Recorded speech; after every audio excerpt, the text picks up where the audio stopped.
गट series के second episode में आप सभी का स्वागत है। मैं हूं डाइटिशियन शिल्पी गोयल और आज हम बात करने वाले हैं गट इश्यूज की सबसे कॉमन प्रॉब्लम कॉन्स्टिपेशन यानी कि कब्जियत की। कॉन्स्टिपेशन पे एक डिटेल वीडियो मैंने शेयर किया हुआ है जिसकी लिंक आपको डिस्क्रिप्शन बॉक्स में मिल जाएगी। आइए क्विकली समझते हैं कि आखिर कॉन्स्टिपेशन क्या है।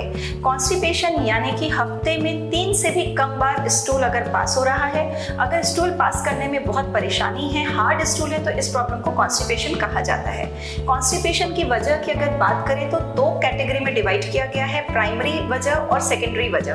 प्राइमरी वजह यानी कि जो कि आपकी डाइट और लाइफस्टाइल से लिंक्ड रहता है। अगर आपकी डाइट में प्रोसेस्ड फूड बहुत ज़्यादा है, लो फाइबर फूड आप लेते हैं, अगर एक्सरसाइज की कमी है, स्ट्रेस बहुत ज़्यादा करते हैं, स्मोकिंग और एल्कोहल लेते हैं और अनियमित रूप से स्लीप रूटीन है अगर आपका, तो कॉन्स्टिपेशन की प्रॉब्लम प्राइमरीली देखी जाती है। सेकेंडरी प्रॉब्लम्स हो सकती है आपकी बॉडी के अंदर दूसरी बीमारियां जैसे कि डायबिटीज, थायराइड और कई तरह की दूसरी बीमारियां जिसमें कॉन्स्टिपेशन एक साइड इफेक्ट के रूप में देखने को मिलता है। कई मेडिसिन ऐसी हैं जिनसे आपको कॉन्स्टिपेशन हो सकता है। अगर हम कॉन्स्टिपेशन के क्योर की बात करें तो इसमें सबसे इंपॉर्टेंट रोल अगर किसी चीज़ का है तो वो है फाइबर। फाइबर आपको डाइटरी फाइबर सबसे पहले प्रेफर करना चाहिए। अगर आप एक्सटर्नल फाइबर लेने की सोच रहे हैं तो सबसे पहले आपको अपना डाइटरी फाइबर बढ़ा लेना चाहिए। डाइटरी फाइबर की बात करें तो 2 तरह के फाइबर आते हैं, एक होता है सॉल्युबल फाइबर और एक होता है इनसॉल्युबल फाइबर।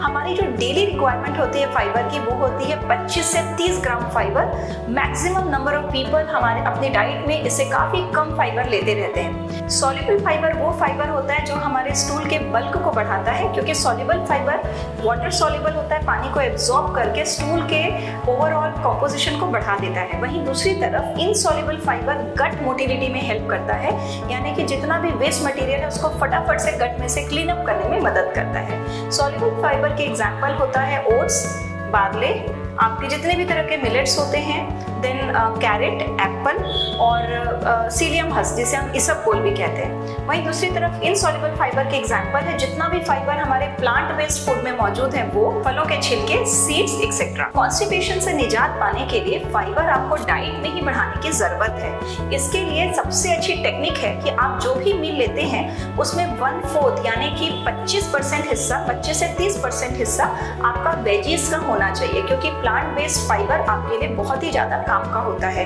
कुछ हिस्सा आपको हर मील में फ्रूट्स की तरफ से आना चाहिए। उसी तरह छिलके वाली चीजें हमें यूज करना चाहिए बजाय बिना छिलके वाले या प्रोसेस्ड आइटम के। मिलेट्स को भी डाइट में शामिल करना, होल ग्रेन को शामिल करना भी आपको कॉन्स्टिपेशन से रिलीव करने में मदद करता है। जब भी आप नॉन वेजिटेरियन फूड कंज्यूम कर रहे हैं तो हमेशा 1:4 के रेशियो में रखें, यानी अगर एक हिस्सा नॉनवेज खा रहे हैं तो 4 हिस्सा उसमें वेजिटेबल इंक्लूड कर लें, क्योंकि नॉन वेजिटेरियन आइटम्स या एनिमल बेस्ड आइटम में फाइबर का अमाउंट 0 होता है। अगर इन छोटी छोटी बातों का ध्यान रखेंगे तो आप कॉन्स्टिपेशन की प्रॉब्लम से कभी भी ग्रसित नहीं होंगे।